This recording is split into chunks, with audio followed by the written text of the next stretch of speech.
Ladies and gentlemen, it is 4:23 a.m. on January 12th, 2026. I've been awake for the last 6 hours reading and rereading a 287-page document that was published by the Bank for International Settlements on January 9th at 6 p.m. Geneva time. A document that has received almost zero coverage in the mainstream financial media despite being the most significant regulatory change to the global banking system since the 2008 financial crisis. A document that goes into full effect tomorrow morning. Monday, January 13th, 2026. That's less than 24 hours from now. The Basel III Endgame rules are official. They are implemented. They are binding on every major bank in the world. And what these rules do, what they mandate, what they force banks to do starting tomorrow at market open, is going to fundamentally transform the precious metals market. Because these rules do something that has not happened in 53 years, since Richard Nixon closed the gold window in 1971. These rules remonetize gold and silver. They transform precious metals from speculative commodities into Tier 1 banking assets, equivalent to cash and government bonds. And the implications, the consequences, the cascading effects that are going to ripple through the financial system starting tomorrow morning, they are going to change everything. They are going to force banks to buy billions of dollars worth of physical gold and silver to comply with the new capital requirements. They are going to make naked short selling of precious metals economically impossible. They are going to trigger the unwinding of decades of paper market manipulation. And they are going to send the price of silver to levels that most people think are impossible. I'm going to walk you through this document line by line. I'm going to show you the specific regulatory changes that go into effect tomorrow. I'm going to show you what banks are being forced to do. I'm going to show you the timeline for compliance. I'm going to show you the math on how much physical metal banks need to acquire. And I'm going to show you why this regulatory change, not speculation, not industrial demand, not geopolitics. This regulatory change is the single most bullish catalyst for precious metals in the last 50 years. But first, I need to explain what Basel III is and why this matters. Because if you don't understand the regulatory framework, if you don't understand how banks are capitalized, if you don't understand what Tier 1 assets are and why they matter, you won't grasp the magnitude of what's happening tomorrow. The Bank for International Settlements, the BIS, is the central bank of central banks. It's based in Basel, Switzerland. Every major central bank in the world is a member. The Federal Reserve, the European Central Bank, the Bank of England, the Bank of Japan, the People's Bank of China. They all answer to the BIS. And the BIS sets the global banking standards that every bank must follow. After the 2008 financial crisis, when Lehman Brothers collapsed and the global banking system nearly imploded, the BIS realized that banks were overleveraged. They had too much risk. They didn't have enough capital to absorb losses. So the BIS created a new set of rules called Basel III. These rules mandate how much capital banks must hold relative to their assets. They define what counts as high-quality capital and what counts as risky assets. Basel III has been rolled out in phases over the last 15 years.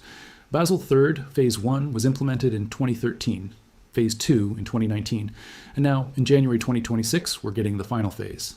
Basel III, Endgame. The rules that complete the framework, the rules that close the loopholes, the rules that fundamentally change how precious metals are treated. Now, let me show you the specific changes. I'm going to read directly from the BIS document, Section 4.7, Treatment of Precious Metals in Capital Adequacy Calculations. Effective January 13th, 2026, physical gold and silver held in allocated segregated form shall be classified as Tier 1 assets for purposes of calculating common equity Tier 1 capital ratios. Physical precious metals meeting the following criteria shall receive a 0% risk weighting.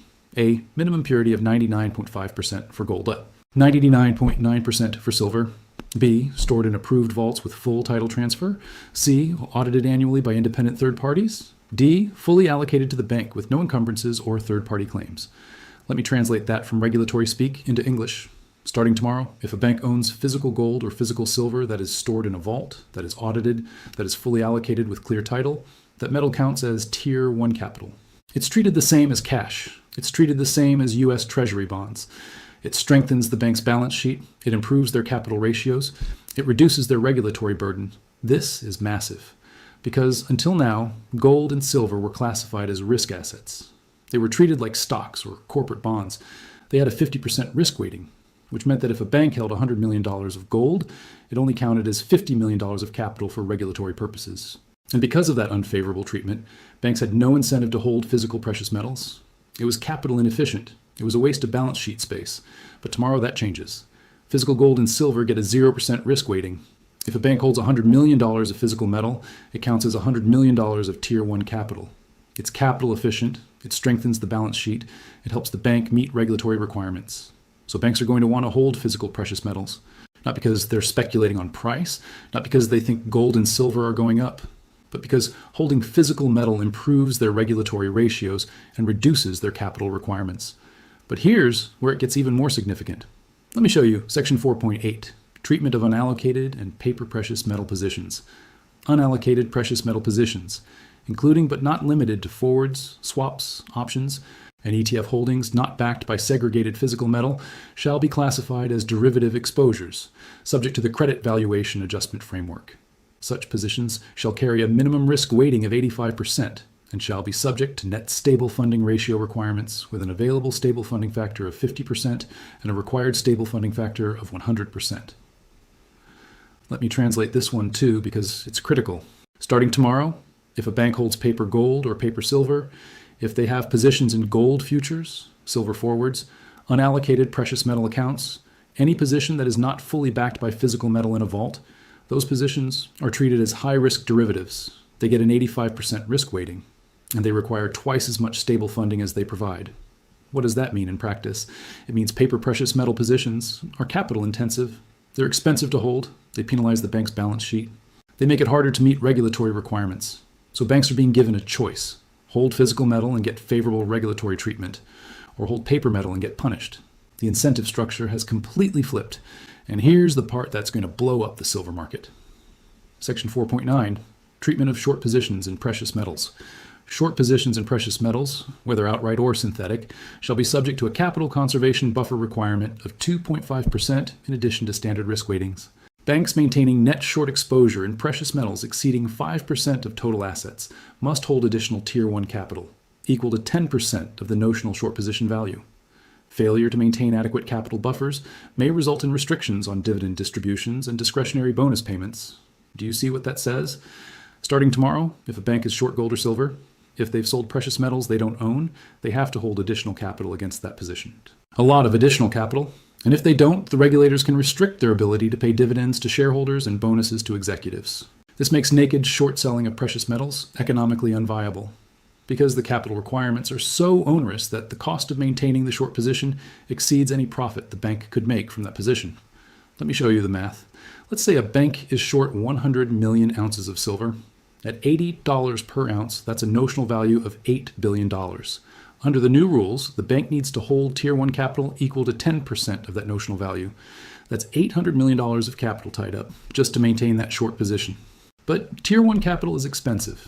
It's equity, it's shareholder money, and shareholders expect a return. If the bank is tying up $800 million of capital to maintain a short position that might generate a few $1,000,000 of trading profit per year, that's a terrible return on equity. It's single-digit percentage returns. Shareholders will revolt. So what does the bank do? They cover the short. They buy back the position. They eliminate the short exposure to free up that capital for more productive uses. And this is happening right now. This is happening in the 48 hours before the rules go into effect. Banks are scrambling to close their short positions in gold and silver before Monday morning when the capital requirements kick in. Let me show you the evidence. The COMEX silver open interest, the number of outstanding contracts, has dropped by 47,000 contracts since January 6th. That's 235 million ounces of paper silver that has been closed out in 1 week. Why? Because the banks that are short are covering. They're buying back their shorts before the rules change. The gold open interest on COMEX has dropped by 180,000 contracts since January 6th. That's 18 million ounces of gold. Again, shorts covering before the deadline. And this is just the beginning, because many banks haven't moved yet. Many banks are waiting until the last minute, hoping they can cover at favorable prices.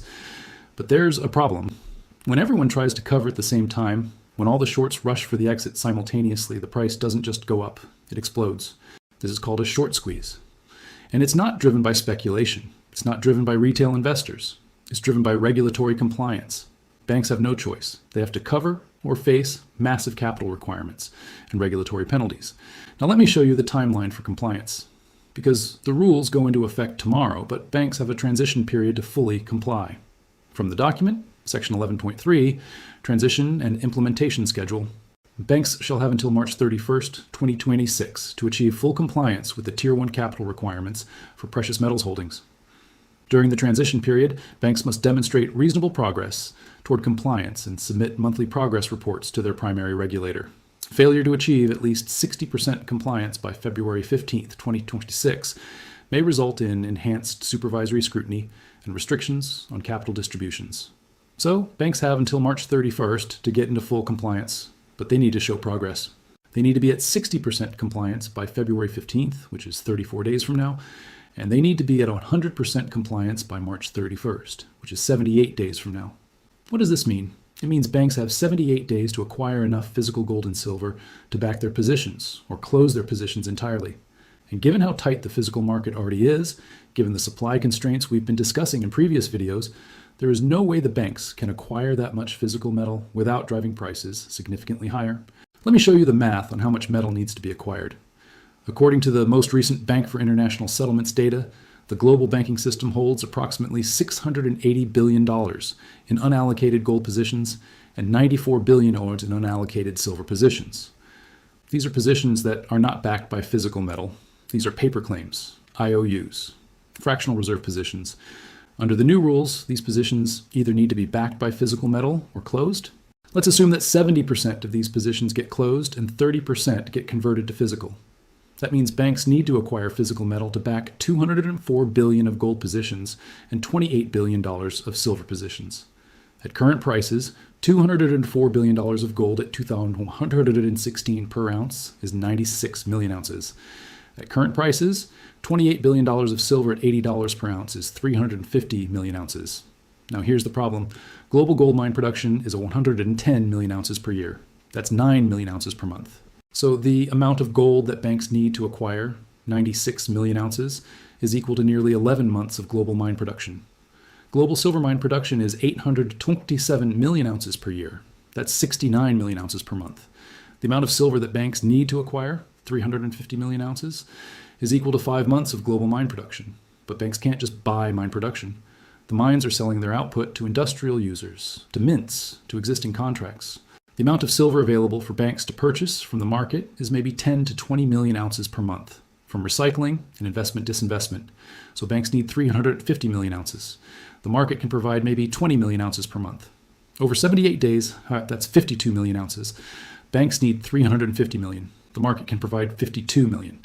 There's a shortfall of 298 million ounces. How does that shortfall get resolved? The price rises. The price rises until holders are willing to sell. The price rises until industrial users reduce consumption. The price rises until equilibrium is restored. And how high does the price need to go? Historically, when there's a structural shortage, when demand exceeds available supply by this magnitude, prices can rise 50% to 100% or more until the shortage is resolved. Silver at $80 going up 50% takes us to $120. Going up 100% takes us to $160. And that's just to resolve the bank buying driven by regulatory compliance. That doesn't include industrial demand, BRICS accumulation, geopolitical safe haven buying, or any other factors.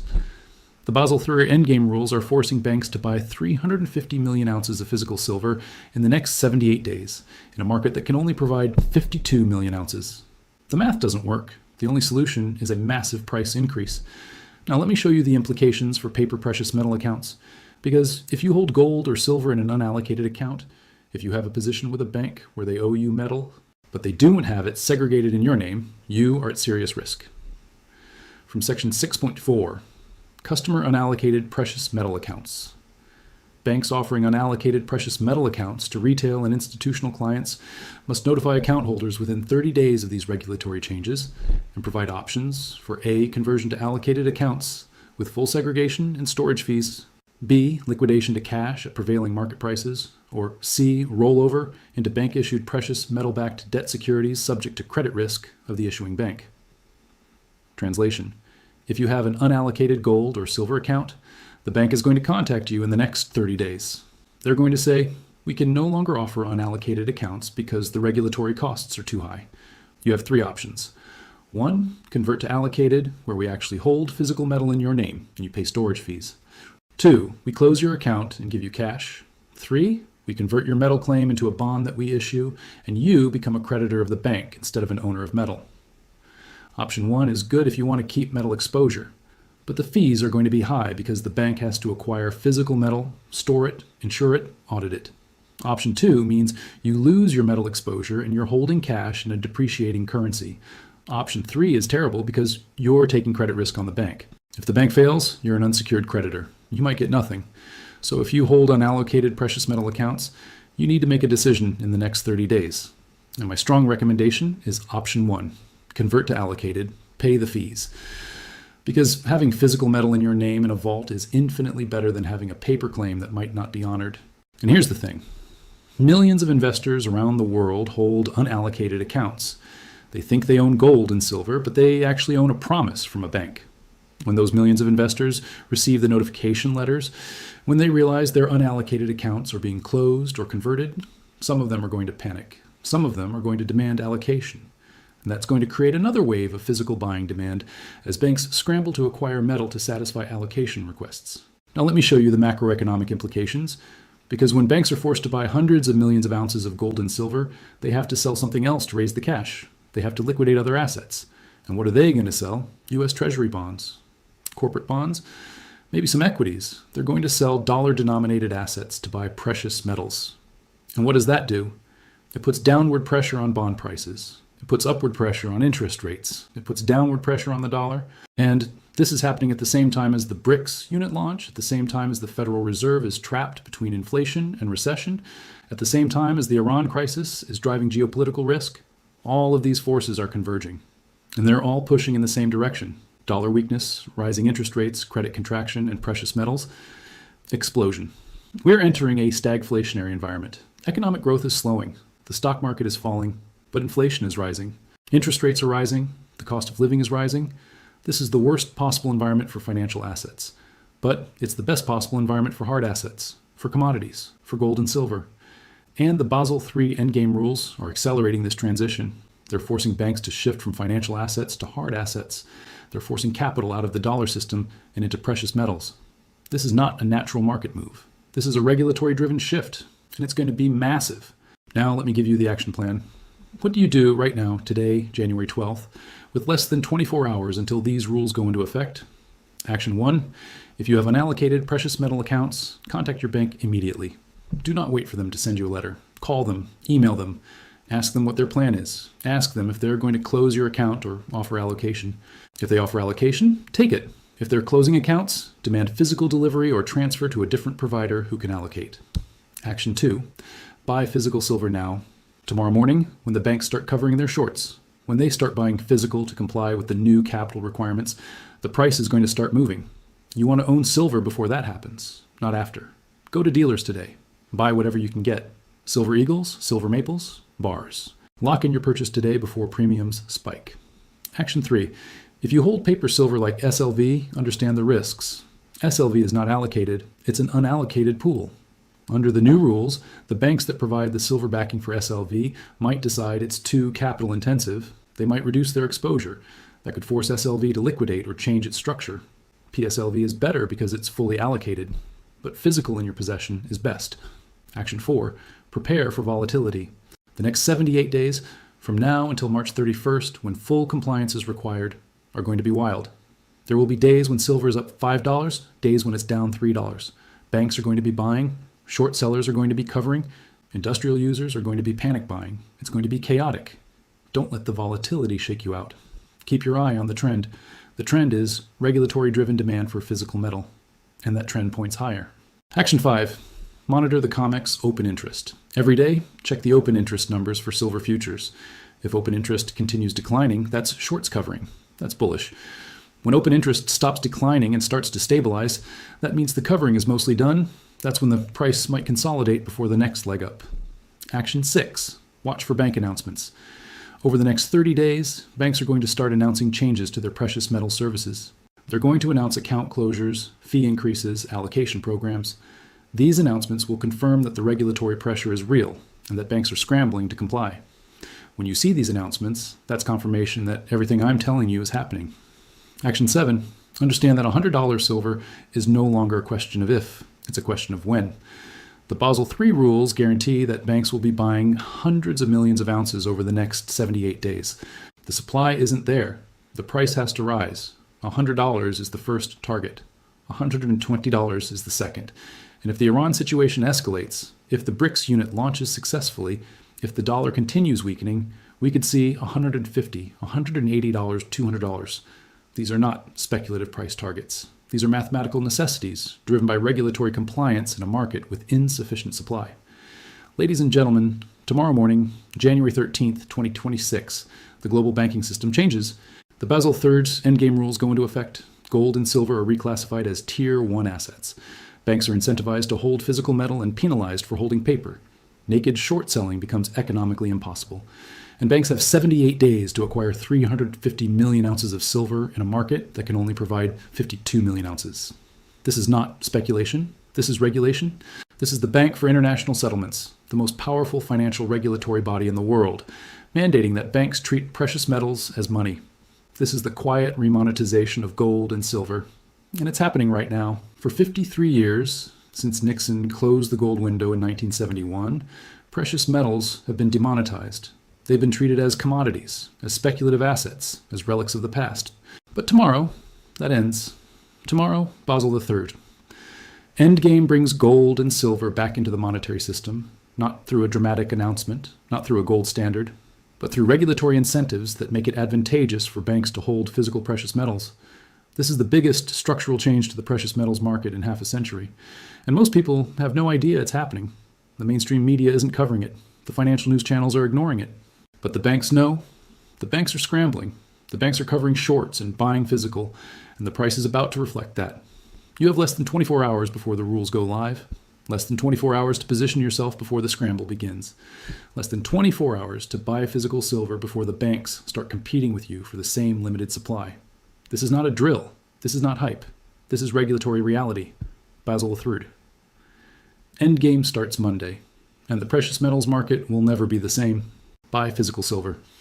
Convert unallocated accounts to allocated, and prepare for the most significant precious metals move of your lifetime, because tomorrow morning, the rules change. And when the rules change, the game changes. And this time, the game is rigged in favor of physical metal holders. Position yourself accordingly, because Monday morning, the buying begins. And the people who waited, the people who didn't act, the people who thought they had more time, they're going to watch the price gap up and realize they missed the last opportunity to buy silver below 100. Don't be those people. Act now. Buy physical. And hold tight. Because starting tomorrow, precious metals are money again. And the world is about to remember why. The countdown is over. Basel III. Endgame begins in less than 24 hours. Are you ready?